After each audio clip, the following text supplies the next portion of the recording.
नमस्कार, सविताज किचनमध्ये तुमच्या सगळ्यांचं स्वागत आहे। आज आपण बनवत आहोत मिक्स व्हेज।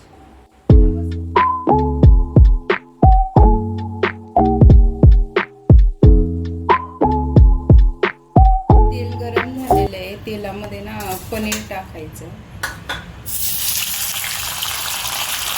आणि हलकं फ्राय करून घ्यायचं। हे 100 ग्रॅम पनीर आहे। पण ह्या मिक्स व्हेजमध्ये ना पनीर ऑप्शनल आहे, तुम्हाला टाकायचं तर टाका, नाही तर मग थोडं भाज्यांचं प्रमाण वाढवलं तरी चालेल। ते पनीर आपलं फ्राय झालेलं आहे, ते आता काढून घ्यायचं।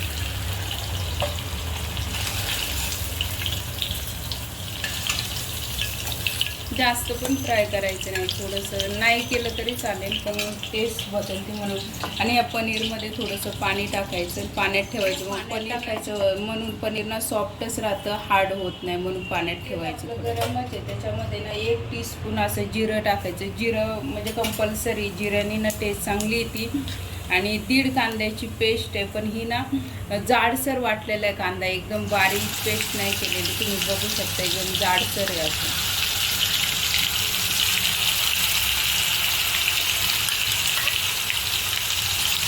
आणि थोडं 5 मिनिटं ना परतून घ्यायचं। कांदा आपला गुलाबी रंगावर परतून झालेला आहे। आता त्याच्यामध्ये ना आलं लसूण पेस्ट टाकायची 3 स्पून, असे एवढे भरून टाकायचे। आणि आलं लसूण पेस्ट करताना ना जास्त पाणी टाकू नका, का तर खूप हे लागतं, म्हणजे पचपच होतं ना, म्हणून। आणि चांगलं परतून घ्यायचं। आलं लसूण आणि कांद्याची पेस्ट आहे ना चांगली परतून झालेली आहे आणि चांगलं तेल पण सुटलेलं आहे। आता त्याच्यामध्ये ना टोमॅटो प्युरे टाकायचा। हे एकदम बारीक पेस्ट नाही केलेलं, जाडसर वाटलेलं आहे, म्हणजे सगळंच मी जाडसर वाटले। कांदा पण बघू शकता तुम्ही, कुठं कुठं असा राहिलेला आहे, जाडसरच वाटलेला आहे। म्हणजे एकदम बारीक केलं ना तर त्याची टेस्ट बिघडते। आणि जेवढी कांद्याची पेस्ट होते ना तेवढीच टोमॅटोची प्युरे आहे, म्हणजे फक्त मिक्सरमध्ये असं वाटलेलं आहे। आणि हे पण चांगलं 5 मिनिटं परतून घ्यायचं। हा मसाला आहे ना सगळा चांगला परतून झालेला आहे। आणि तुम्ही बघू शकता कढईला अजिबात म्हणजे असं काही खूप काळा वगैरे कलर नाही झालेला, त्याचा कलर एकदम मस्त आहे। म्हणजे सारखं 5-6 मिनिटं झालेले आहेत, मी सारखं असं मिक्स करत होते म्हणून। आणि सगळं रफली हे केलेलं आहे, पेस्ट केलेलं आहे, एकदम बारीक पेस्ट नाही केलेली। आता ह्याच्यामध्ये ना 1 चमचा गरम मसाला टाकायचा। आणि आपण तिखटचं काहीच टाकलं नाही ना, म्हणून असं 1 चमचा लाल तिखट टाकायचं। थोडीशी चिमूटभर हळद टाकायची आणि मीठ टाकायचं। मीठ पण टाकलेलं नाही ना, चवीनुसार। आणि 1 मिनिटासाठी चांगलं मिक्स करून घ्यायचं।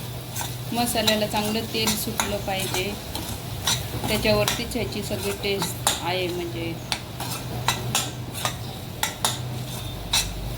1-2 मिनटं परतून घ्यायचं स्लो गॅसवर। झालेले आहे आणि मसाला चांगला परतून झालेला आहे आपला।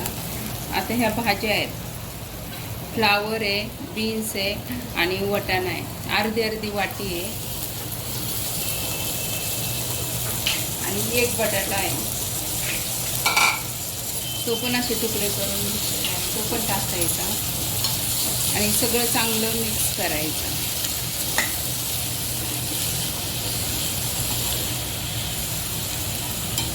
भाज्या तुम्ही तुमच्या आवडीनुसार टाकू शकतो, फक्त वटाणा आणि बटाट्याची पण खूप मस्त लागते। ही मिक्स व्हेज करायची म्हणून मी एवढ्या सगळ्या भाज्या आणि पनीर टाकते, पण बटाटा आणि वटाण्याची पण खूप मस्त होते। भाज्या आपल्या चांगल्या मिक्स करून झालेले आहेत। आता गॅस एकदम स्लो करायचा आणि झाकण ठेवायचं त्याच्यावर। 5 मिनिटं झाले आहेत आणि भाज्या आपल्या परतत आहेत। तुम्ही बघू शकता खाली वगैरे अजिबात काही लागलेलं नाही। ह्या भाज्यात ना अशाच 10 मिनिटं परतून द्यायच्या वाफेवरतीच, पाणी वगैरे नाही टाकायचं।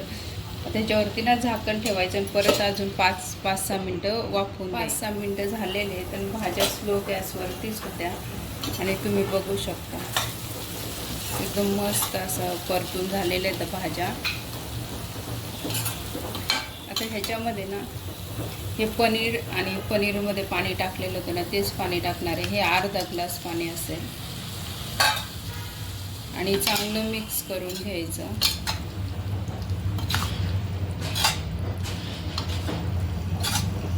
मला असं वाटतं पाणी थोडंसं कमी पडेल, म्हणून थोडंसं पाणी टाकते मी.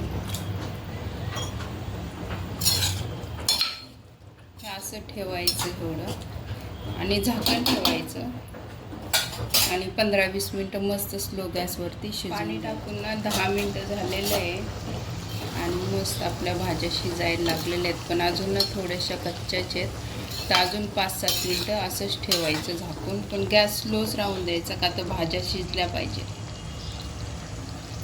झाकण ठेवायचं 5-7 मिनटं. एक 5-7 मिनटं झालेले आहेत आणि भाजीला मस्त ऑइल पण सुकलेले आहे आणि भाजी पण शिजलेली आहे.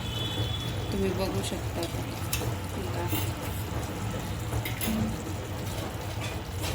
हा बटाटा आहे, हा पण शिजलेला आहे.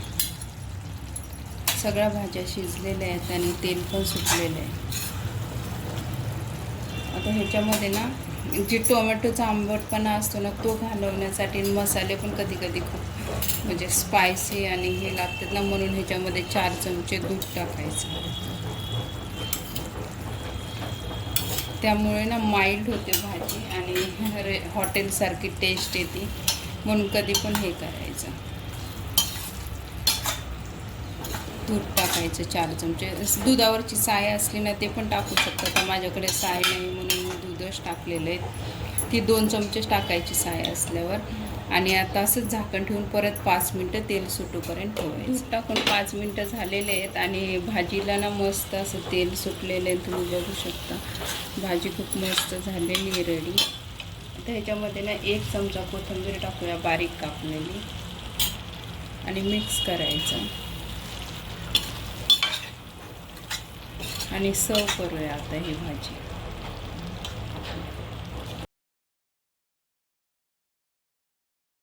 तुम्हाला जर माझी रेसिपी आवडली असेल तर माझ्या व्हिडिओला लाईक करा आणि चॅनलला नक्की सबस्क्राईब करा आणि अशाच नवीन रेसिपीसाठी सविताज किचन पाहत राहा.